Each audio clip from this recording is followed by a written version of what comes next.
来乡亲继续要来看是这个基隆的暖暖甲新北市的十指，有真侪民众来反映，讲这个水道头准开，水道水是浅黄色的，佮有涂刷，而且佮有迄个臭臭的塑胶味，就算兄滚嘛唔敢啉，嘛无法度帮囡仔来洗身躯。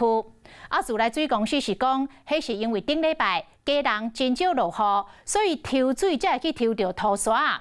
经过检测，水质拢符合着标准，请民众安心。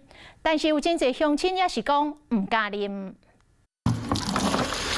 水道头一个拍开，规桶水拢是浅黄色。民众厝内净水器过滤的，规本正白死死，说正则是土黄色。民众惊到要死，根本就唔敢啉。有一点那个酒白水的味道那样子。对呀。并就是拢袂清嘛，都不会。对呀，袂清啊。对啊，几日刚好。有啊，1个礼拜很念了。不敢喝，对不对？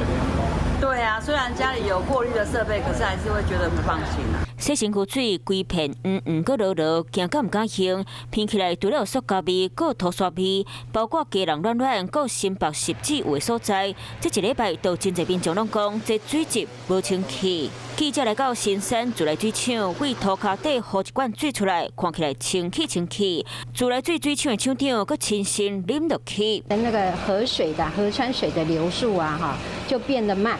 那河川水的色度啊就偏高，现在有一点就是民众会觉得说，有一点偏黄，那不是浊度的问题，那是色度的问题，比较重的那个味道。可是我们氯气加入量啊，我们的鱼露还是符合标准。来看过滤水落度标准上悬无超过1.5 NTU， 医生说若是伫咧0.5 ppm 到1.5 ppm 之间 ，pH 伫咧6.55到7.8，都算是符合的标准。